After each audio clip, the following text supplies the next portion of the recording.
Hi friends, ഇന്ന് Sheela teacher എഴുതിയിരിക്കുന്നൊരു മെയിലേക്ക് കിടക്കാം. Madam, എൻ്റെ പേര് ഷീല, യഥാർത്ഥ പേരല്ല. ഞാനൊരു ടീച്ചറാണ്. എനിക്ക് 38 വയസ്സുണ്ട്. എൻ്റെ ഭർത്താവും അധ്യാപകനായി വർക്ക് ചെയ്യുകയാണ്. ഞങ്ങൾക്ക് ഇതുവരെയും കുട്ടികളില്ല. നീണ്ട കാലമായി ഞങ്ങളുടെ വിവാഹം കഴിഞ്ഞിട്ട്. കല്യാണം കഴിഞ്ഞ് 6 വർഷം ഞങ്ങൾ ഭർത്താവിൻ്റെ വീട്ടിലായിരുന്നു താമസം. അതിനിടയ്ക്ക് ഭർത്താവിൻ്റെ അന്യ വിവാഹം കഴിച്ചു. അവർക്ക് കുട്ടികളുണ്ടാകുകയും ചെയ്തു. ഞങ്ങൾക്ക് കുട്ടികളുണ്ടായില്ല. അപ്പോഴേക്കും പല വിധത്തിലുള്ള സമ്മർദ്ദങ്ങളും കളിയാക്കലുകളൊക്കെ ഉണ്ടായി. ഞങ്ങൾ ട്രീറ്റ്മെൻറ്റിന് ഇറങ്ങിയപ്പോൾ പ്രത്യേകിച്ച് കുഴപ്പങ്ങളൊന്നും കാണാൻ സാധിക്കുന്നില്ല. ഭർത്താവിന് ചെറിയ കുഴപ്പമുണ്ട്, എനിക്കും ചെറിയ കുഴപ്പം എന്ന് പറയാം. അല്ലാതെ കുട്ടികൾ ഉണ്ടാകാതിരിക്കാൻ മാത്രം വലിയ പ്രശ്നങ്ങളൊന്നും ഞങ്ങൾക്കില്ല. പക്ഷേ കാലം കഴിഞ്ഞുപോയി. ഭർത്താവും ഞാനും തമ്മിൽ സ്നേഹമായി കഴിഞ്ഞു. ഞങ്ങൾക്ക് കുട്ടികളുണ്ടായില്ല. അവസാനം ആ വീട്ടിൽ നിന്ന് ഇറങ്ങേണ്ടി വന്നു. ഞങ്ങളെ അറിയാത്ത, അധിക ബന്ധുക്കളൊന്നുമില്ലാത്ത വേറൊരു സ്ഥലത്ത് ഞങ്ങൾ സെറ്റിൽഡായി. ബന്ധുക്കളുമായൊന്നും അധിക ബന്ധമില്ല. ആരെങ്കിലും വിളിച്ചെങ്കിലായി, വിളിച്ചില്ലെങ്കിലായി. എങ്കിലും സ്കൂൾ ടീച്ചേഴ്സ് ആയതുകൊണ്ട് ഞങ്ങൾക്ക് രണ്ടുപേർക്കും കുട്ടികളെ എപ്പോഴും കാണാം. ഞങ്ങളുടെ കുട്ടികളല്ലെങ്കിലും ഞങ്ങൾ പഠിപ്പിച്ചു വിട്ട കുട്ടികൾ, പഠിപ്പിക്കുന്ന കുട്ടികൾ ഒക്കെ ഞങ്ങളോട് വളരെ അടുപ്പമാണ്. അതിൽ ഞാനാണ് സ്റ്റുഡൻസുമായിട്ട് കൂടുതൽ അടുപ്പം. ഞാൻ +2 വരെ പഠിപ്പിക്കുന്നുണ്ട്. അങ്ങനെ മുതിർന്ന കുട്ടികളുമായും ഞാൻ നല്ല സ്നേഹത്തിലാണ്. അതുകൊണ്ട് ഞങ്ങളുടെ ഇല്ലായ്മകൾ ഞങ്ങൾ മറന്നു. മറ്റൊന്നിനും ഒരു കുറവില്ല. ഈ കുറവ് മാത്രമേ ഉള്ളൂ. അപ്പം മാഡം ചോദിക്കും, നിങ്ങൾക്ക് എത്രയും വിദ്യാഭ്യാസം ഉള്ളത് കൊണ്ട് നിങ്ങൾ മറ്റ് ചികിത്സാ രീതികൾ, ഈ ടെസ്റ്റ് ട്യൂബ് ശിശു അങ്ങനെയൊക്കെ നോക്കിയില്ലേന്ന്? നോക്കി മാഡം, 2 വട്ടം നോക്കിയിരുന്നു. അതിന് ഒത്തിരി ക്യാഷായി. രണ്ടും പരാജയപ്പെട്ടു. അപ്പോൾ ഇനി പോയി കഴിഞ്ഞാൽ പ്രശ്നങ്ങളാകുമെന്നറിയാം. കാര്യം സാമ്പത്തികമായി ഒത്തിരി ബുദ്ധിമുട്ടുകളുണ്ടാകും. അതുകൊണ്ട് അതങ്ങ് നിർത്തി. പിന്നെ കുട്ടികളെ ദത്തെടുക്കാം. അതിലും രജിസ്റ്റർ ചെയ്താണ്. ഇതുവരെയും ഒന്നുമായിട്ടില്ല. അറിയാമല്ലോ, കുട്ടികളെ ദത്തെടുക്കാൻ ഒത്തിരി കാത്തിരിപ്പുമുണ്ട്. അങ്ങനെ അവസ്ഥയിലാണ് ഞങ്ങൾ. പ്രായം 38 എനിക്ക് ഒട്ടും പ്രായം ബാധിച്ചിട്ടില്ല എന്നാണ് എൻ്റെ കൂടെയുള്ള ടീച്ചേഴ്സ് പറയുന്നത്. ആണുങ്ങളായിട്ടുള്ള ആൾക്കാരും പറയും, പെണ്ണുങ്ങൾ പറയും. ചില പെണ്ണുങ്ങൾക്ക് അസൂയാണ്.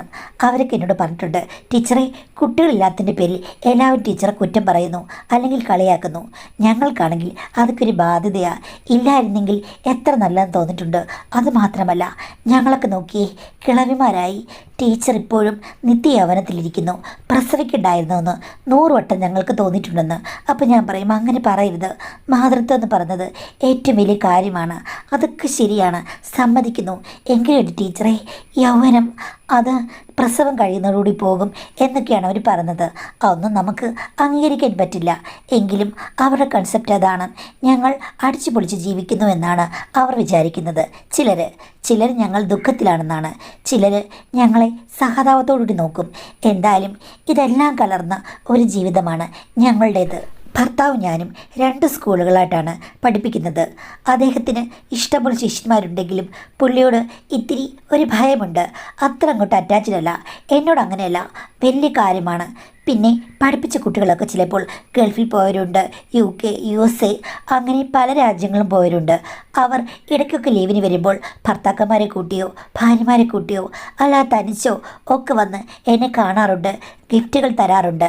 അതൊക്കെ കാണുമ്പോൾ ഭർത്താവിന് അസൂയാണ്. നീ എങ്ങനെയാണ് പിള്ളേരെയൊക്കെ ഹാൻഡിൽ ചെയ്യുന്നത്? എനിക്ക് ഇവരുടെയൊക്കെ കുഴപ്പങ്ങൾ കാണുമ്പോഴേക്കും വലിയ ദേഷ്യം വരുമെന്ന്. ഞാൻ പറഞ്ഞു, സ്വന്തം കുട്ടി ഉണ്ടായിരുന്നെങ്കിൽ അതൊക്കെ സഹിക്കില്ലേ? അതുപോലെ തന്നെയാണ് കുട്ടികളെ സഹിക്കേണ്ടത് എന്ന് പറയും. പക്ഷേ ഭർത്താവിന് ആ ഒരു വശം മനസ്സിലായിട്ടില്ലെന്ന് തോന്നുന്നു. പക്ഷേ സ്ത്രീയായ എനിക്ക് അത് എളുപ്പം പിടികിട്ടും. പക്ഷേ എൻ്റെ ടീച്ചർമാരൊക്കെ ഉണ്ടായിരുന്നല്ലോ, അവർ സ്ത്രീകളായിരുന്നെങ്കിലും ഇത്തിരി മുറ്റായിരുന്നു. എനിക്കെന്തായാലും അങ്ങനെയൊന്നും ആകാൻ പറ്റില്ല. ഇങ്ങനെയൊക്കെ പറഞ്ഞാലും കൊറോണ ഒക്കെ കഴിഞ്ഞ് സ്കൂൾ തുറന്നു കഴിഞ്ഞപ്പോൾ എനിക്കൊരു ദുരനുഭവം ഉണ്ടായി മാഡം. അത് ഞാനാണെങ്കിൽ ഇടനാഴിയിൽ കൂടി നടന്നു പോകുകയായിരുന്നു. അന്ന് സ്കൂളിൽ അങ്ങനെ വലിയ രീതിയിൽ എല്ലാവർക്കും ക്ലാസ് ഇല്ല. ഇടവിട്ടിടവിട്ടാണ് ക്ലാസ്സുകൾ. ആ സമയത്ത് ജനലിൻ്റെ അവിടെ ഞാൻ നിൽക്കുകയായിരുന്നു. അപ്പോൾ പുറകെ കൂടെ ആരോ വന്ന് 2 കൈയുമിട്ട് പോപ്പോ അടിച്ചിട്ട് പോയി മാഡം. ഏത് ചെക്കനാണെന്ന് എനിക്കറിയില്ല. ഞാൻ നോക്കിക്കഴിഞ്ഞപ്പോഴേക്കും ആ ക്ലാസ് റൂമിൽ ആരുമില്ല. ഒളിഞ്ഞിരിക്കാന്ന് കരുതിയിട്ട് ഞാൻ അവിടെ എല്ലാം തിരഞ്ഞു. പക്ഷേ കണ്ടെത്താനായില്ല. എനിക്ക് ഉറപ്പുണ്ട് അത് ഏതോ എൻ്റെ സ്റ്റുഡൻസ് തന്നെയാണ്. ഇത്തിരി ബലിഷ്ഠമായ ചെക്കനാണ്, എനിക്കുറപ്പാണ്. പക്ഷെ എന്ത് ചെയ്യാനാണ്, കണ്ടെത്താൻ പറ്റിയില്ല. പക്ഷേ ഓപ്പോസിറ്റ് ജനലൊക്കെ ഇല്ലേ, അതിങ്ങനെ തുറന്നു കിടക്കുന്നതാണ്. അതിൽ കൂടി അവന് അപ്പുറത്തേക്ക് ചാടി അങ്ങ് രക്ഷപ്പെടാം. അങ്ങനെ വല്ല രക്ഷപ്പെട്ടതായിരിക്കുമെന്ന് എനിക്ക് തോന്നി. ദൈവമേ, ആരായിരിക്കും? ആരുടെങ്കിലും പറഞ്ഞു കഴിഞ്ഞാൽ എന്നെക്കുറിച്ച് അവരെന്താ കരുതുക? CCTV ഒന്നുമുള്ള ഏരിയ അല്ല ഇത്. കംപ്ലൈൻ്റായിട്ട് പറഞ്ഞു കഴിഞ്ഞാൽ സ്കൂളിൽ അത് വലിയൊരു ഇഷ്യൂ ആകും. എല്ലാവരും എന്നെ കളിയാക്കും, കുട്ടികളെയും ചിലപ്പോൾ സാരമായി ബാധിക്കും. അതുകൊണ്ട് ഞാനവിടെ ആരോടും പറഞ്ഞില്ല. പക്ഷേ പെട്ടെന്നുണ്ടായ ആ ഒരു സമ്മർദ്ദത്തിൻ്റെ ചില അലയൊലികൾ എനിക്ക് അരമണിക്കൂറോളം ഉണ്ടായിരുന്നു. കാര്യം അവൻ എന്തോ പ്രത്യേക രീതിയിൽ പരിചയമുള്ളതുപോലെയാണ് കൈകാര്യം ചെയ്തത്. എന്തായാലും സ്റ്റുഡൻറ്റ് തന്നെയാകും, അവിടുത്തെ സ്റ്റാഫൊന്നും അല്ലായിരിക്കാം. കാര്യം അപ്പോൾ അവിടെ വലുതായിട്ട് ആൺ സ്റ്റാഫുകളൊന്നുമില്ല.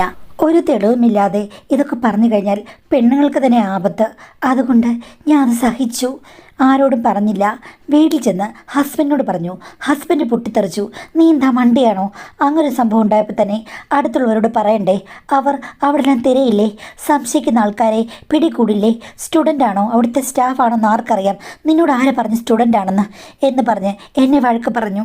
ഞാൻ പറഞ്ഞു വലിയ കാര്യമൊന്നും ആക്കണ്ട, ചിലപ്പോൾ ഏതെങ്കിലും മത്ത് പിടിച്ച പിള്ളേരായിരിക്കും, പറയാൻ പറ്റില്ല. ഇതൊന്നും പ്രശ്നമാക്കി എനിക്ക് പേരുദോഷം കേൾക്കാൻ വയ്യ, പ്ലീസ് നിങ്ങളോട് അങ്ങ് പറഞ്ഞതാ എന്ന് പറഞ്ഞ് ഭർത്താവിൻ്റെ കോപം ഞാൻ അടക്കി. എങ്കിലും അദ്ദേഹം സ്വകാര്യമായി എന്നോട് 3-4 മാസം നല്ലപോലെ അടിമുടി കുറ്റം പറഞ്ഞു.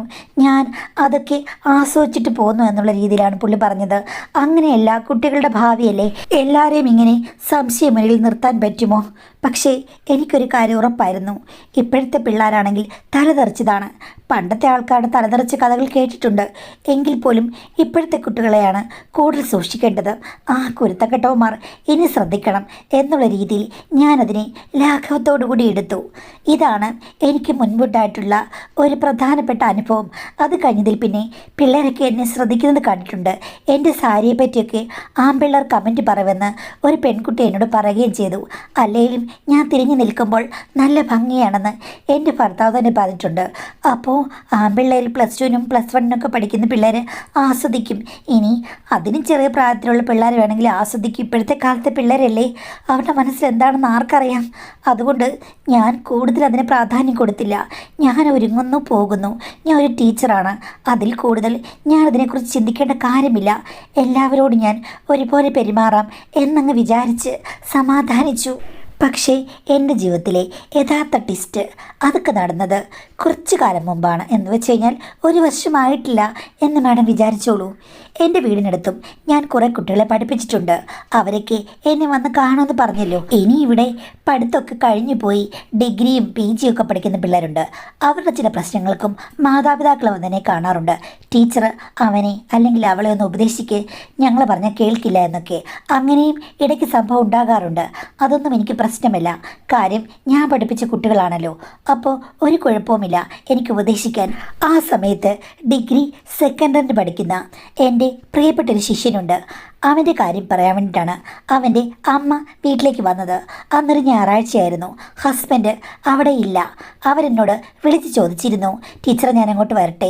സാറ് ഇല്ലാത്തപ്പോൾ മാത്രം ഞാൻ അങ്ങോട്ട് വരുന്നുള്ളൂ, സാറിൻ്റെ മുന്നിൽ വെച്ച് പറയേണ്ട വിഷയമല്ലെന്ന് പറഞ്ഞു. ഞാൻ പറഞ്ഞു ശരി, സാറ് ഞായറാഴ്ച മിക്കവാറും കാണില്ല, പുള്ളി അന്ന് ബിസിയാണ്, ഇവിടെ ഇരിക്കില്ല ഞായറാഴ്ച വീട്ടിൽ എന്ന് പറഞ്ഞു. അപ്പം ഞായറാഴ്ച വരാമെന്ന് പറഞ്ഞാണ് അവർ ഞായറാഴ്ച ആ സമയത്ത് വന്നത്. ഞാൻ ആകാംക്ഷയോട് ചോദിച്ചു, അല്ല വിനീതിന് എന്ത് പറ്റി, അവനെന്തെങ്കിലും പ്രശ്നങ്ങളുണ്ടോ എന്ന് പറഞ്ഞു കഴിഞ്ഞപ്പോഴേക്കും ആ അമ്മ പൊട്ടിക്കരയാൻ തുടങ്ങി. ഞാൻ ചോദിച്ചു എന്ത് പറ്റി, അവനെന്തെങ്കിലും അസുഖങ്ങളോ മറ്റോ ആണോ? അപ്പോഴേക്കും അവരുടെ ഭാവം മാറി. അസുഖം, അവന് വലിയ അസുഖം തന്നെയാണ്. അവൻ്റെ അസുഖത്തെപ്പറ്റി ഓർത്തിട്ടാണ് എനിക്ക് ഇത്രയും പ്രശ്നമെന്ന്. ഞാൻ പറഞ്ഞു നിങ്ങളൊന്ന് ശാന്തമാകൂ, എന്നിട്ട് കാര്യങ്ങൾ പറയൂ. അസുഖമാണെങ്കിൽ നമുക്കതിനുള്ള എന്തെങ്കിലും വഴി കണ്ടുപിടിക്കാം. എന്താണ് പ്രശ്നം എന്ന് പറയൂ. അപ്പോഴേക്കും അവർ എൻ്റെ കൈയെടുത്ത് അവരുടെ കയ്യിലേക്ക് വെച്ചിട്ട് പറഞ്ഞു, ടീച്ചറെ സത്യം പറഞ്ഞാൽ എനിക്ക് വലിയ ടെൻഷനാണ്. ടീച്ചറിനെ മാത്രമേ എനിക്ക് വിശ്വാസമുള്ളൂ. ഇത് പുറത്തു പോകരുത്. എൻ്റെ ഭർത്താവ് പറഞ്ഞു കഴിഞ്ഞാൽ വലിയ പ്രശ്നങ്ങൾ നടക്കും. അതുപോലൊരു പ്രശ്നമാണ് അവൻ ഉണ്ടാക്കി വെച്ചിരിക്കുന്നത്. അയ്യോ, അവനൊരു നല്ല കുട്ടിയാണല്ലോ, എന്ത് പ്രശ്നം അവൻ ഉണ്ടാക്കിയത്? അത് ടീച്ചറെ ഞാൻ പറയാം. ടീച്ചർ ഇതാരോടും പറയരുത്. ഇല്ല, ഞാൻ പറയില്ല. എന്നെ വിശ്വസിച്ച് വന്നതല്ലേ, ഞാൻ ഒരിക്കലും ആരോടും പറയില്ല എന്ന് പറഞ്ഞു കഴിഞ്ഞപ്പോഴേക്കും അവർ ആ വിഷയം പറയാൻ തുടങ്ങി. അത് കേട്ട് ഞാൻ ഞെട്ടിപ്പോയി. ഈ ചെക്കൻ ഡിഗ്രി സെക്കൻഡറി പഠിക്കുകയാണല്ലോ. ഫസ്റ്റ് ഇയർ പഠിക്കുന്ന സമയത്ത് ഇത്തിരി ഉഴപ്പനായിരുന്നു. പക്ഷേ 10ാം ക്ലാസ്സിൽ പഠിക്കുമ്പോഴും +2 പഠിക്കുമ്പോഴും അവൻ സ്കൂൾ മുൻപന്തിയിൽ നിൽക്കുന്ന ഒരു 5 പേരിൽ ഒരാളായിരുന്നു. കണ്ടു കഴിഞ്ഞാൽ അതീവ സുന്ദരനാണ്. പെൺകുട്ടികൾക്കൊക്കെ അവനെ അന്നേ താല്പര്യമാണ്. ആര് കണ്ടാലും കൊത്തിപ്പറിച്ചുകൊണ്ട് പോകും. അതുപോലെ രൂപവും ഒക്കെയാണ്. ഈ ചെക്കൻ എങ്ങനെയാണ് ഇങ്ങനെ ആയെന്ന് എനിക്കറിയില്ല. അവനെ ഞാൻ ഇടയ്ക്കിടയ്ക്ക് കാണാറുണ്ട്. എന്നോടാണെങ്കിൽ ഭയങ്കര ഭവ്യതയോടുകൂടിയാണ് സംസാരിക്കുന്നത്. എന്നാലും ഈ ചെക്കൻ എന്താണ് ഈ കാണിച്ചു വെച്ചിരിക്കുന്നതെന്ന് അവൻ്റെ അമ്മ പറഞ്ഞത് കേട്ടപ്പോൾ ഞാനും ഞെട്ടിപ്പോയി. ഇവരുടെ വീടിന് തൊട്ടടുത്ത് തന്നെ വേറെ വീടുണ്ട്. അവിടുത്തെ സ്ത്രീക്ക് അവൾക്കൊരു 30 വയസ്സ് കാണും. ഭർത്താവ് കമ്പനിയിലാണ് ജോലി ചെയ്യുന്നത്. അമ്മായിമ്മയുണ്ട്, പക്ഷേ ഒത്തിരി പ്രായമായ സ്ത്രീയാണ്. ഒരു പെൺകുട്ടിയുമുണ്ട്. അവളാണെങ്കിൽ ഇവൻ്റെ അമ്മയോട് ഭയങ്കര ക്ലോസ് ആണ്. അവൾ മൂലമായിട്ടാണ് ഈ പ്രശ്നങ്ങളെല്ലാം ഉണ്ടായതെന്ന് അവർ എന്നോട് പറഞ്ഞു. എൻ്റെ പൊന്നു ടീച്ചറെ, ഒന്ന് കേള. ഞങ്ങൾക്ക് പെൺമക്കളില്ല. ഇവളെയാണെങ്കിൽ അവൻ ചേച്ചിയെ പോലാണ് കാണുന്നത്. ഞാനും അവർ ഇത്രയും പ്രായവ്യത്യാസമുണ്ടല്ലോ, ചേച്ചിയും അനിയനും എന്നുള്ള രീതിയിൽ തന്നെയാണ് വീട്ടിൽ എല്ലാ സ്വാതന്ത്ര്യവും കൊടുത്തത്. അതിൻ്റെ ഇടയ്ക്കാണ് അവളുടെ ഭർത്താവിന് 3 മാസം ഒരു ട്രെയിനിങ് വന്നത്. ബാംഗ്ലൂരാണ്. അവളെ നോക്കിക്കൊള്ളണമെന്ന് പറഞ്ഞിട്ടാണ് പോയത്. അതിനെന്താ, ഞങ്ങളുണ്ടല്ലോ.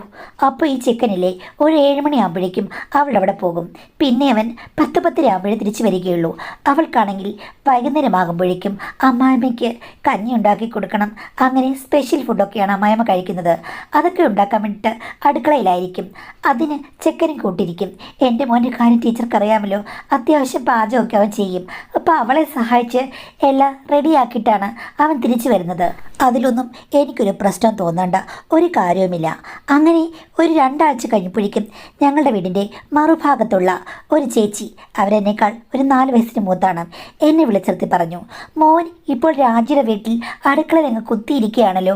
ഞാൻ പറയാതിന് ചേച്ചിക്ക് എന്താ, ഞങ്ങൾ ഒരു വീട് പോലെ കഴിയുന്നറിയില്ലേ, അവനോട് പോകുന്നതിൽ എന്താ എത്ര പുതുമ എന്ന് ചോദിച്ചു കഴിഞ്ഞപ്പോഴേക്കും അവർ പറഞ്ഞു, പുതുമയുണ്ടോ പഴമയുണ്ടോ എന്നൊന്നും എനിക്കറിയില്ല. അവൻ എന്തിനാണ് അടുക്കളയിൽ പോയി എപ്പോഴും കുത്തിയിരിക്കുന്നത്? അത് പിന്നെ അവൾ വൈകുന്നേരം പാചകം ചെയ്യുമ്പം അവനൊന്ന് സഹായിക്കും. എന്തായാലും പാചകത്തിന് സഹായമാണ് അവിടെ നടക്കുന്നതെന്ന് എനിക്ക് തോന്നുന്നില്ല.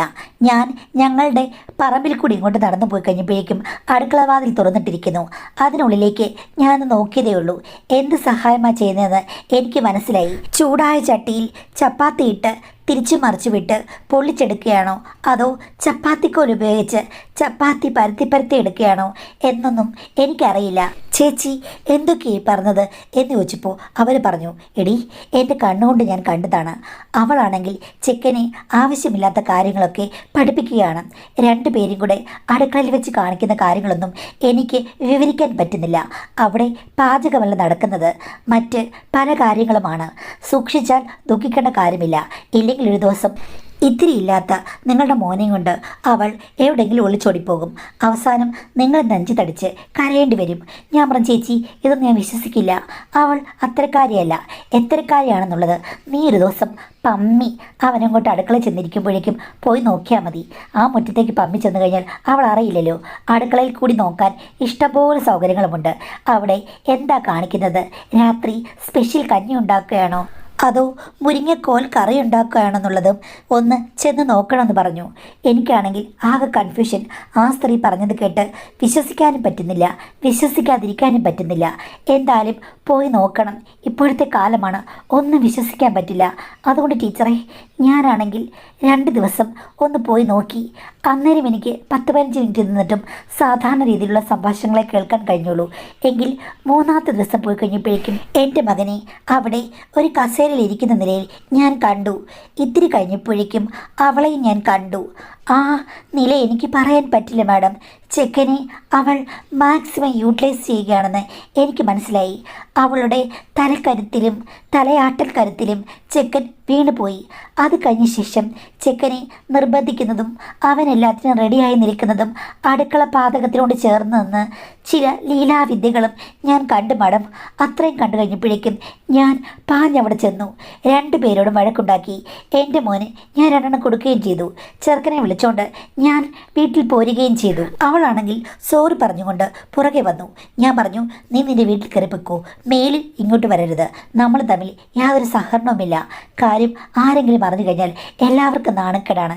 ചെക്കനോട് ഞാൻ ചോദിച്ചു കഴിഞ്ഞപ്പോഴേക്കും അറിയാതെ പറ്റിയതാണെന്ന് പറഞ്ഞു. ശരി, ഒരു തെറ്റല്ലേ എന്ന് കരുതി ഞാൻ ക്ഷമിക്കാൻ തയ്യാറായി. പക്ഷേ അങ്ങനെയല്ല നടന്നത്. ഈ സംഭവം കഴിഞ്ഞ് ഞാൻ അവളോട് മിണ്ടില്ലായിരുന്നു. പക്ഷേ അടുത്താരും അറിയാതിരിക്കാൻ ഞാൻ ശ്രമിച്ചു. ചെക്കനെയും ഞാൻ വാൺ ചെയ്തു, മിണ്ടിപ്പോകരുത്, അടങ്ങി ഇവിടെ ഇരുന്നോണെന്ന് പറഞ്ഞു. അങ്ങനെ അവൻ അവളുമായിട്ടുള്ള സംസർഗമെല്ലാം നിലച്ചു.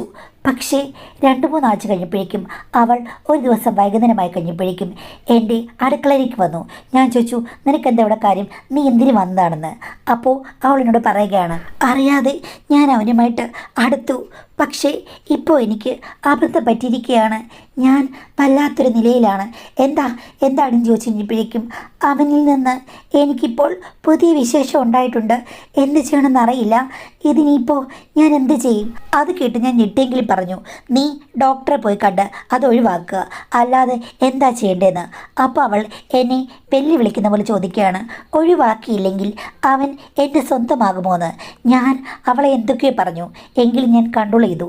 ഞാൻ പറഞ്ഞു, നീ പോ, വീട്ടിൽ പോ, ഇതിന് പരിഹാരം ഞാൻ ഉണ്ടാക്കിത്തരാം എന്നൊക്കെ പറഞ്ഞു. പക്ഷേ ഇപ്പോൾ ഈ സംഭവം കഴിഞ്ഞിട്ട് 2-3 ദിവസമായി. ചെക്കനും ഇത് കേട്ട് പേടിച്ചിരിക്കുകയാണ്. എന്ത് ചെയ്യണമെന്ന് എനിക്കറിയില്ല. അവളോട് ഡയറക്റ്റ് ഏറ്റുമുട്ടാൻ എനിക്ക് പറ്റുന്നില്ല. ടീച്ചർ വന്ന് അവനോടൊന്ന് സംസാരിച്ച്, പറ്റിയാൽ അവളോടും ഒന്ന് സംസാരിച്ച് എന്തെങ്കിലും ഒരു മാർഗം ഉപദേശിച്ചു കൊടുക്കൂ. അവൾ ഇങ്ങനെ ജെല്ലം നിന്ന് കഴിഞ്ഞാൽ ഒന്നും നടക്കില്ല. എൻ്റെ മകൻ്റെ ഭാവി പോകും, അവളുടെ ദാമ്പത്യവും പോകും. അവളുടെ ദാമ്പത്യം പോയെങ്കിൽ പോട്ടെ, അവൾ എൻ്റെ ചെക്കനെ സ്വന്തമാക്കുമെന്ന് എനിക്ക് പേടിയാണ്. ഞാൻ എന്താ ചെയ്യേണ്ടത് എന്ന് പറഞ്ഞു. വലിയ കോംപ്ലിക്കേറ്റഡ് ആയിട്ടുള്ളൊരു കാര്യമാണ്. എനിക്കത് സോൾവ് ചെയ്യാൻ പറ്റുമോ അറിയില്ല. എങ്കിലും ഞാൻ അവനോട് പറഞ്ഞു, അവനോട് ഞാൻ സംസാരിക്കാമെന്ന്. അങ്ങനെ അവൻ്റെ അടുത്ത് ചെന്ന് അവനോട് സംസാരിച്ചപ്പോൾ അവൻ പറഞ്ഞു, ആ സ്ത്രീക്കായിരുന്നു നല്ല താല്പര്യം. ഇങ്ങോട്ട് വന്ന് അവൾ അളവുകളുടെ തൂക്കവും എല്ലാം നോക്കിക്കഴിഞ്ഞപ്പോഴേക്കും അവൻ അറിയാതെ അവളിലേക്ക് ആകർഷ്ടനായതാണ്. ഇത്തരം വലിയ ഭാരങ്ങളൊന്നും എടുത്തു വയ്ക്കാനോ അല്ലെങ്കിൽ അവളെ കല്യാണം കഴിക്കാനോ ഒന്നും അവൻ മനസ്സിൽ ചിന്തിച്ചിട്ടില്ല. അവർ എന്താ ഇങ്ങനെ പെരുമാറുന്നതെന്ന് അറിയില്ല. അവളോട് വിളിച്ചു ചോദിച്ചു കഴിഞ്ഞപ്പോഴേക്കും നമുക്ക് കല്യാണം കഴിക്കാം എന്നൊക്കെയാണ് പറഞ്ഞത്. എനിക്ക് പേടിയാണ് എന്ന് പറഞ്ഞു. പിന്നെ ഞാൻ അവൻ്റെ കഥയെല്ലാം കേട്ട് കഴിഞ്ഞ ശേഷം അവളെ കാണാൻ പോയി. ആ പെണ്ണിനെയും എനിക്ക് ജസ്റ്റ് അറിയാം. ഞാൻ ചെന്ന് കഴിഞ്ഞപ്പോൾ അവൾ അനിഷ്ടമൊന്നും ഭാവിച്ചില്ല. 2 മണിക്കൂറോളം ഞാൻ അവളോട് സംസാരിച്ചു. സത്യം പറഞ്ഞാൽ ആ പെണ്ണിൻ്റെ ജീവിതം ഗതികേടിലാണ്. കാണാൻ കൊള്ളാമെങ്കിലും അങ്ങേർക്കിപ്പോൾ പലവിധ പ്രശ്നങ്ങളാണ്. പണ്ടേ അവൾക്ക് പൊരുത്തമില്ല. പ്രസവം ഒന്ന് കഴിഞ്ഞതോടുകൂടി അവർ തമ്മിലുള്ള പൊരുത്തക്കേടുകൾ ആരംഭിച്ചു. അവൾക്ക് ഒന്നും കറക്റ്റായിട്ട് വരുന്നില്ല. അതുമാത്രമല്ല, ഇത് പറഞ്ഞതും അവൾ വാട്സാപ്പിൽ എനിക്ക് 2 ഫോട്ടോകൾ കാണിച്ചു തന്നു. ഒന്ന് ഭർത്താവിനെയും ഒന്ന് ഈ ചെക്കനെയും താരതമ്യം ചെയ്യുന്ന വസ്തുവകകളുടെ ചില ഫോട്ടോസായിരുന്നു. ആ ചെക്കൻ അവൾക്ക് അയച്ചു കൊടുത്തുകൊണ്ട്, പിന്നെ ഭർത്താവ് അത് അവളുടെ സ്വന്തമാണല്ലോ, അപ്പം അവളെടുത്ത ഫോട്ടോയുമുണ്ട്. ചിത്രങ്ങൾ കാണിച്ചു തന്നിട്ട് അവൾ എന്നോട് പറഞ്ഞു, ഇപ്പം മനസ്സിലായല്ലോ ടീച്ചറെ, എനിക്ക് എന്താ വേണ്ടതെന്ന്. ആനയും ആടും തമ്മിലുള്ള വ്യത്യാസം ഉണ്ട്. വ്യത്യാസം എന്തെങ്കിലും ആകട്ടെ, എങ്കിലും ഒരു പെണ്ണിന് വേണ്ടത് അവൾ തേടുന്നത് ഒരു പ്രശ്നമാണോ? അവനെ കണ്ടു കഴിഞ്ഞപ്പോൾ സൗന്ദര്യം കൊണ്ട് എനിക്കൊരു അട്രാക്ഷൻ തോന്നി. പക്ഷേ സൗന്ദര്യവും ഇതേപോലെയുള്ള യോഗ്യതകളും ഒന്നിച്ചു വരുന്ന അപൂർവമാണ്. അപൂർവമായ നിധികുംഭം തേടിപ്പോയി കഴിഞ്ഞപ്പോഴേക്കും എനിക്ക് മനസ്സിലായി രണ്ടും ഒത്തിണങ്ങിയതാണ് ചെക്കനെന്ന്. അപ്പോൾ അറിയാതെ ഞാൻ വഴുതി വീണുപോയി. അവനെ സ്വന്തമാക്കാൻ മോഹിച്ചു എന്നൊക്കെ പറഞ്ഞു. ഞാനിപ്പോൾ ഇതെല്ലാം കണ്ട് ഞെട്ടി. എൻ്റെ ഉള്ളിലും പല താരതമ്യങ്ങളും ഉണ്ടായി. എൻ്റെ ഭർത്താവൊക്കെ അവന് മുന്നിൽ ശിഷ്യപ്പെടണമെന്ന് എനിക്ക് തോന്നിപ്പോയി. പക്ഷേ അതൊന്നും പറയാൻ പറ്റില്ലല്ലോ. ഞാൻ അവളെ പറഞ്ഞ് സമാധാനിപ്പിച്ചു. അവൻ ചെറുപ്പക്കാരനാണ്, കുഞ്ഞു പയ്യനാണ്, ഇതിൻ്റെ ഒന്നും ആവശ്യമില്ല. ഇപ്പോൾ ഉണ്ടായിരിക്കുന്ന റിസ്ക് അത് ഡോക്ടറെ കണ്ട് ഒഴിവാക്കാം. ഡോക്ടറെ കാണാൻ പേടിയാണെങ്കിൽ ഞാൻ കൂടെ വരാം. ഇപ്പം കുറച്ച് നാളല്ലേ ആയുള്ളൂ. ഇതൊന്നും മുന്നോട്ട് കൊണ്ടുപോയി കഴിഞ്ഞാൽ ദാമ്പത്യം ശരിയാകില്ല. ആ ചെക്കനെ നിനക്ക് കല്യാണം കഴിക്കാൻ പറ്റുമോ? ഒഴിവാക്കൂ, ഒഴിവാക്കൂ, അതാ നല്ലതെന്ന് പറഞ്ഞു. അങ്ങനെ ഒരു വിധത്തിൽ അവളെ കൊണ്ട് സമ്മതിച്ചു. ചെക്കനോടും അമ്മയോടും കാര്യങ്ങൾ പറഞ്ഞു. അടുത്ത ആഴ്ച ഡോക്ടറെ ഞാൻ തന്നെ കൊണ്ട് കാണിച്ചു. എന്നിട്ട് അതൊക്കെ റെഡിയാക്കി കൊടുത്തു. കുറച്ചുകൂടി വൈകിയിരുന്നെങ്കിൽ ഇത് ഒതുങ്ങില്ലായിരുന്നു എന്ന് ഡോക്ടർ പറയുകയും ചെയ്തു. അങ്ങനെ ആ പ്രശ്നം ഞാൻ താൽക്കാലികമായി സോൾവ് ചെയ്തു. ഇനി അവളെ ഞാൻ ശ്രദ്ധിച്ചോളാം, അവനെ ഞാൻ ശ്രദ്ധിച്ചോളാം. ഇനി ഇങ്ങനൊരു സംഗമം ഉണ്ടാകില്ലെന്ന് അവൻ്റെ അമ്മ എന്നോട് പറഞ്ഞു. നന്ദിയും പറഞ്ഞു. ചെക്കനോട് ഞാൻ ഇടയ്ക്കിടയ്ക്ക് ചാറ്റ് ചെയ്യും. ഇനി കുരുത്തക്കേടിന് പോകരുത്, ഞാൻ കണ്ടു, ചിത്രങ്ങളൊന്നും ഇങ്ങനെ അയച്ചു കൊടുക്കരുത്, അതൊന്നും നല്ല കാര്യമല്ല എന്നൊക്കെ ഞാൻ പറഞ്ഞു. ഓക്കെ ടീച്ചറെ, ഓക്കെ ടീച്ചർ എന്നൊക്കെ പറഞ്ഞു. ഇതിനിടയ്ക്ക് ഒരു ദിവസം ഞാൻ പറഞ്ഞുകൊണ്ടിരുന്നപ്പോൾ അവൻ എന്നോട് പറയുകയാണ്, ടീച്ചറെ ശരിക്കും പറഞ്ഞു കഴിഞ്ഞാൽ ആ സ്ത്രീയോട് എനിക്ക് വലിയ താല്പര്യമൊന്നുമില്ലായിരുന്നു. അവർ മുൻകൈ എടുത്തപ്പോഴാണ് എനിക്കങ്ങനെ പറ്റിപ്പോയത്. പിന്നെ എനിക്ക് താല്പര്യം തോന്നുകയാണെങ്കിൽ ടീച്ചറെ പോലുള്ള സുന്ദരികളോടാണ് എനിക്ക് താല്പര്യം. ടീച്ചർ എൻ്റെ ഒരു ഡ്രീം ഗേൾ ആയിരുന്നു. ഞാൻ ടീച്ചറിനെ ഓർത്ത് ഒത്തിരി വാനഗവേഷണം നടത്തിയിട്ടുണ്ടെന്ന് അവൻ പറഞ്ഞു. അത് കേട്ടപ്പോൾ ഞാൻ വഴക്കു പറഞ്ഞു, ഞെട്ടിപ്പോയി. പക്ഷേ ആ വാക്കുകൾ എൻ്റെ മനസ്സിൽ ആലോലം താലോലം പാടി. ആ ചെക്കൻ, അത്രയും സുന്ദരനായ ചെക്കൻ എന്നെ ഓർത്ത് വാനനിരീക്ഷണം നടത്തിയോ? ഞാൻ പിണങ്ങിയെന്ന് വിചാരിച്ച് ചെക്കൻ എന്നെ തുരുതുരാ വിളിച്ചുകൊണ്ടിരുന്നു. ഞാൻ പറഞ്ഞു, ഇത് ശരിയല്ലെന്നറിയാം, പക്ഷേ മനസ്സിലുള്ളത് പറഞ്ഞതേ ഉള്ളൂ എന്ന് പറഞ്ഞു. അവനെ നേരെയാക്കാൻ വേണ്ടി പിന്നീട് ഞാൻ ചാറ്റ് ചെയ്തു. പക്ഷേ ഞാൻ നേർവഴി തെറ്റിപ്പോയി. അവൻ എൻ്റെ ആരാധകനാണെന്ന് അറിഞ്ഞു കഴിഞ്ഞപ്പോഴേക്കും എൻ്റെ മനസ്സ് തകിടം മറിയാൻ തുടങ്ങി. അവനെ വിളിച്ചു വരുത്താൻ എൻ്റെ മനസ്സ് മോഹിച്ചു. ഒരു വാക്ക് ചോദിച്ചപ്പോൾ ചെറുക്കൻ 10 വാക്ക് കുതിച്ചു ചാടി. ഭർത്താവില്ലാത്ത ഞായറാഴ്ചകളിൽ ഉച്ച കഴിഞ്ഞ് ഞങ്ങൾ 2 പേരും നന്ദനവനത്തിൽ ഊഞ്ഞാലാടി. അപ്പോഴാണ് ഞാൻ തിരിച്ചറിഞ്ഞത്, എനിക്ക് വേണമായിരുന്നു പെർഫെക്റ്റായ ഒരാളെ. എല്ലാം പെർഫെക്റ്റായിരിക്കാൻ പറ്റുന്നൊരാളെ കിട്ടുന്നത് സ്ത്രീയുടെ ഭാഗ്യമാണ്. ചെക്കനെ മറ്റവൾ മോഹിച്ചത് കുറ്റം പറയാൻ പറ്റില്ല. അവനാണ് ശരിക്കും എനിക്ക് പറ്റിയവനെന്ന് എനിക്കും തോന്നി. അവൾക്കാണെങ്കിൽ അതിലും കൂടുതൽ തോന്നിക്കാണും. ഇവനെ വിട്ടുപിടിച്ചാൽ ജീവിതത്തിൽ നഷ്ടമെന്ന് വിചാരിച്ച് ഞാനും ആഴക്കടൽ മുത്തുകൾ തിരഞ്ഞു പോയി. അപ്പോൾ പിന്നെ ഞങ്ങൾ 2 പേരും തമ്മിൽ നല്ല സ്നേഹമായി.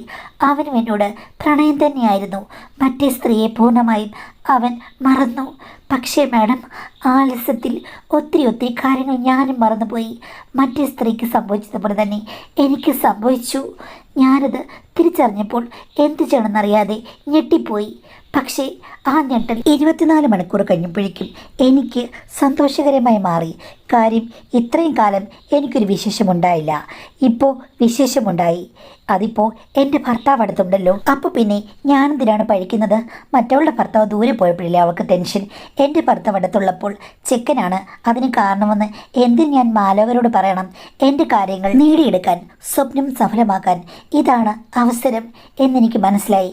എന്തായാലും സന്തോഷ വാർത്ത ഭർത്താവിനെ അറിയിച്ചു. ഭർത്താവ് തുള്ളിച്ചാടി. എല്ലാവർക്കും ഓക്കെയായി. അവന് മാത്രം ഡൗട്ട് ഉണ്ടായിരുന്നു. ഞാൻ അവനോട് പറഞ്ഞു, നീ പേടിക്കേണ്ട കാര്യമില്ല, ഞങ്ങൾ ട്രീറ്റ്മെൻറ്റ് എടുക്കുന്നുണ്ടായിരുന്നു. എൻ്റെ ഹസ്ബൻഡ് തന്നെയാണ് എല്ലാത്തിനും ഉത്തരവാദി എന്ന് അവനെ പറഞ്ഞ് സമാധാനിപ്പിച്ച് ഞാനിപ്പോൾ കുറച്ച് മാറ്റി നിർത്തിയിരിക്കുകയാണ്. കാര്യം, ഇപ്പോൾ ഒന്നും പറ്റില്ലല്ലോ മാഡം, ഞാൻ റെസ്റ്റിലല്ലേ.